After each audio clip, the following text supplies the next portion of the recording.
Bonjour à tous pour cette première vidéo sur les mouvements circulaires, là où on s'était arrêté en physique. Alors juste avant de démarrer, donc j'espère que vous avez bien tous lu le petit fichier PDF sur les consignes. Comme je vous l'ai expliqué dans le document, ce que je voudrais c'est d'essayer de reproduire avec cette vidéo une séance de classe ordinaire. C'est pour ça que je vous demande de ne pas rester les bras croisés devant la vidéo, mais au contraire de prendre des notes comme si vous étiez réellement en classe. Donc aujourd'hui nous allons reprendre les mouvements circulaires. Donc nous avions dit que première chose, on considérait la Terre en mouvement circulaire autour du Soleil, donc j'ai refait le schéma, que l'objectif c'était de déterminer la vitesse de la planète autour du Soleil, et pour ça on avait dessiné donc les forces qui s'exerçaient sur la Terre, et donc on avait dit que c'était G fois mt fois ms divisé par d carré. D c'était quoi? D c'était la distance entre le Soleil et la Terre, et petit n vecteur, on avait dit c'était un vecteur unitaire, c'est le vecteur unitaire de la base de Freinet. Donc là j'ai mis les deux vecteurs unitaires, le taux et le n. Voilà, donc on s'était arrêté là. Alors maintenant on continue. Donc pour trouver la vitesse d'une planète autour du Soleil, eh bien on va faire comme d'habitude en mécanique, on va appliquer la deuxième loi de Newton. Allez, c'est parti.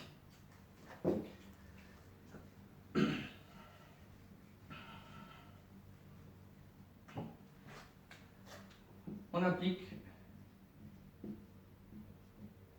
la deuxième loi de Newton.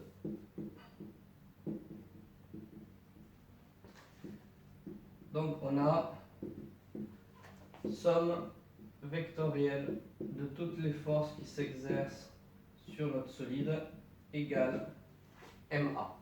Et ici, qui c'est M, c'est l'objet dont vous étudiez le mouvement. C'est-à-dire que pour nous, c'est la Terre. Donc ici, j'écris MT. Voilà. Maintenant, ici, somme vectorielle de toutes les forces. On a dit qu'il n'y a qu'une seule force qui s'exerce sur la Terre. C'est la force d'attraction qui est exercée par le Soleil sur la Terre. Donc on va réécrire G fois masse de la Terre fois masse du Soleil sur d carré n vecteur égale mta. Donc ici vous voyez que une simplification apparaît.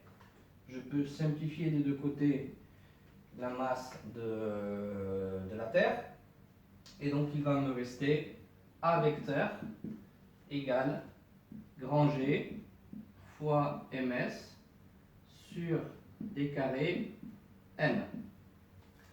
Et donc que me dit cette relation?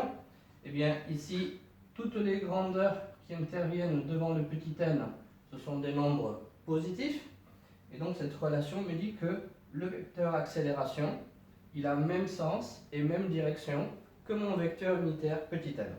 Donc ça veut dire que s'il faut représenter le vecteur accélération sur ce schéma-là, eh bien on va le représenter par un vecteur qui est orienté suivant n et qui pointe vers le Soleil. Donc par exemple, on va faire comme ça. Voilà. Et ça, c'est A. Ok? Donc ce vecteur accélération, il a deux caractéristiques, il faut retenir les noms. D'abord, il est radial. Radial, ça veut dire quoi? Ça veut dire qu'il est orienté suivant le rayon. Et la deuxième caractéristique, c'est qu'il est centripète. Centripète, ça veut dire que le vecteur accélération, il est orienté vers l'intérieur de la trajectoire. Okay? Et donc, il pointe vers le Soleil. Donc, centripète, vers l'intérieur de la trajectoire, radial, orienté suivant le rayon. Alors, maintenant, on en revient à notre problème. Et donc, je vous rappelle que ce que l'on cherche, c'est la vitesse à laquelle se déplace la Terre autour du Soleil. Et donc, vous voyez que le problème, c'est que dans cette relation-là, il n'y a pas de vitesse. Okay, il n'y a pas de vitesse.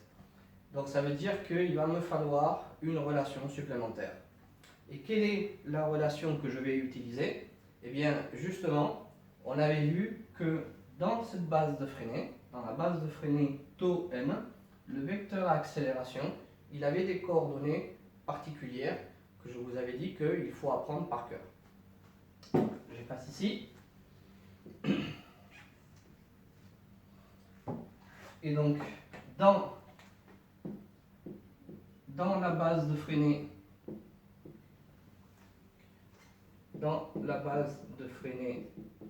taux n, okay, les coordonnées du vecteur accélération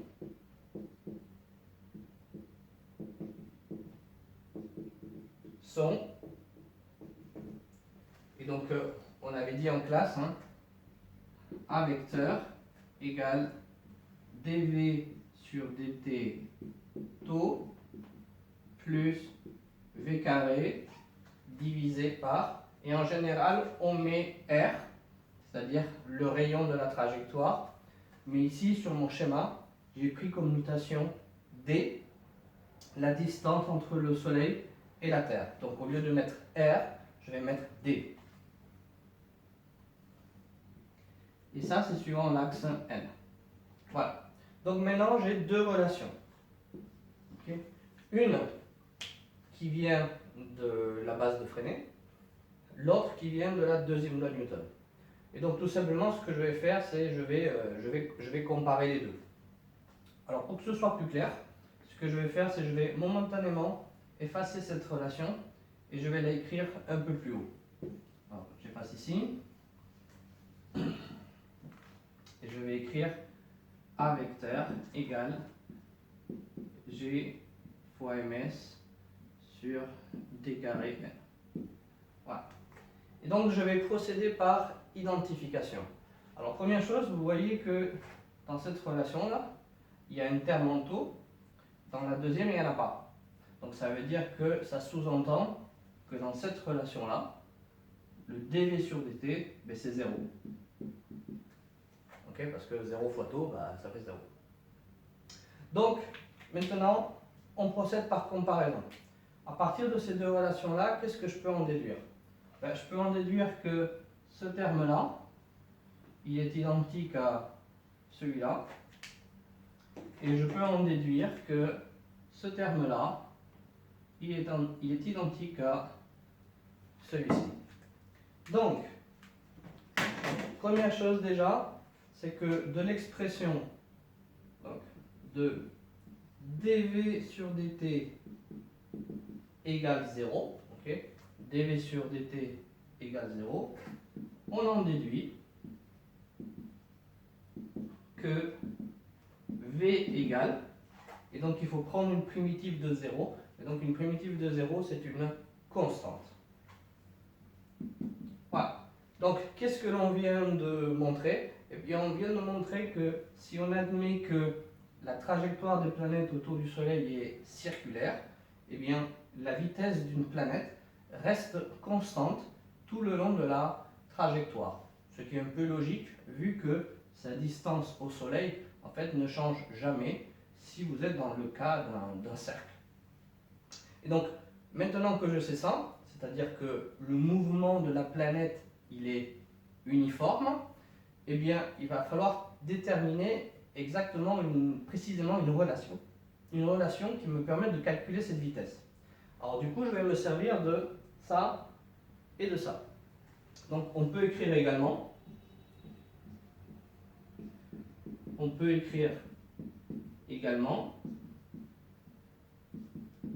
v carré sur d égale g fois ms sur petit d au carré. Alors maintenant je vais effacer les lignes du dessus, je n'en ai plus besoin.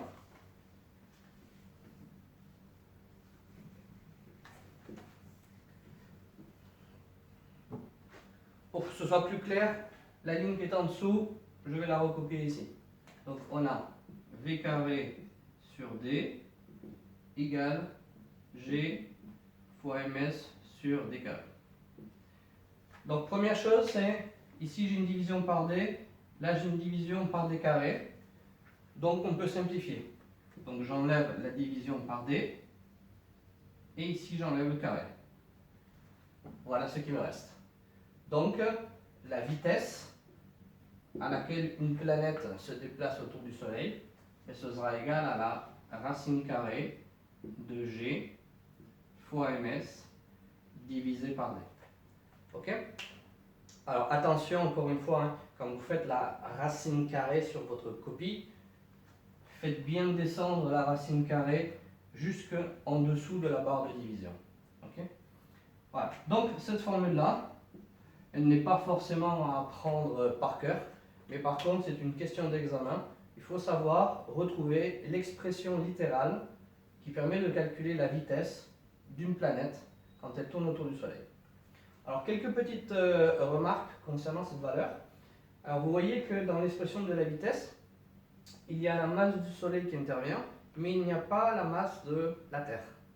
Donc curieusement, en fait, la vitesse d'une planète, elle dépend surtout de la masse de l'astre attracteur, c'est-à-dire la masse de l'objet qui est au centre de votre cercle. Okay. Au niveau des unités, alors c'est toujours les mêmes, hein. Ici, c'est les masses donc, en kilogrammes. Les distances, vous les mettrez en mètres. La valeur de G, c'est une constante, on vous la donnera toujours, et elle sera exprimée dans le système international. Et V, donc ce sera votre vitesse, qui sera exprimée en mètres secondes moins 1. Voilà, je crois que j'ai rien oublié. Et donc, bien, maintenant, il ne reste plus qu'une chose à faire, c'est faire un exemple d'application. Je vous propose maintenant l'exercice suivant. Calculer la vitesse à laquelle se déplace un satellite en mouvement circulaire et uniforme à une altitude petit h égale 800 km du sol terrestre. Je vous donne quelques données. Je vous donne la valeur de la constante gravitationnelle, 6,67 fois 10 exposant moins 11 exprimée dans le système international. Je vous donne la masse de la Terre, 5,98 fois 10 exposant 24 kg. Et je vous donne également le rayon terrestre, 6380 km. Voilà, donc à partir d'ici, il faut mettre la vidéo en pause. Et quand vous pensez avoir trouvé la réponse à la question, à ce moment-là, vous remettez la vidéo en route. Voilà, mettez la vidéo en pause.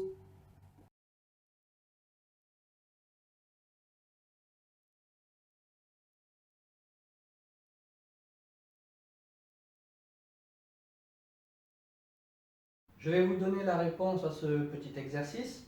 Donc là, j'ai déjà fait le schéma. Donc ici, nous avons la Terre, nous avons le satellite. L'énoncé vous dit que le satellite, il tourne à 800 km d'altitude. Donc ça suppose évidemment au-dessus du sol terrestre. C'est-à-dire que ici, là, de là à là, okay, de là à ici, là. Donc c'est là où se trouvent en fait vos 800 km. Alors je vais appeler ça H. Okay. D'ailleurs j'aurais dû le noter dans les données. H égale 800 km. Voilà. Et donc de là à là, ça c'est le rayon terrestre. Donc ça veut dire que le petit d qui intervient dans le calcul de la vitesse, en fait le petit d ce sera quoi? Ce sera toute la distance qui va du centre haut de la Terre jusqu'au satellite, c'est-à-dire que le petit d, ce sera RT plus H. Donc, la formule, bon, je ne vais pas refaire la démonstration, hein, c'est juste une application. On a dit que c'était vitesse égale racine carrée de grand G fois la masse de l'astre attracteur, c'est-à-dire l'astre qui est au centre. Donc ici pour nous c'est la Terre, donc ce sera masse de la Terre sur la distance qui sépare le centre de la Terre de votre satellite, c'est-à-dire RT plus H. Voilà. Ok? Donc maintenant, je remplace. Donc on a 6,67 fois 10 exposant moins 11 fois 5, 98 fois 10 exposant 24. Et je divise par 6380 plus les 800 km de l'altitude. Et jamais oublier que les distances doivent être exprimées en mètres. Donc je multiplie par 10 puissance 3 puisque les distances sont données en kilomètres. Et je prends la racine carrée. Si vous ne vous êtes pas trompé sur votre calculatrice, donc moi j'ai trouvé environ, je vais vous donner la réponse, 7,41 fois 10 exposant 3 mètres par seconde. Donc c'est équivalent à vitesse égale 7,41 km par seconde. Voilà. Paragraphe suivant. Maintenant, nous allons nous intéresser à ce que l'on appelle les 3 lois de Kepler. Donc, paragraphe suivant. Alors, je crois que c'est le grand 4, si je me souviens bien. Donc, les 3 lois de Kepler. Et ce sera donc le dernier paragraphe pour ce chapitre.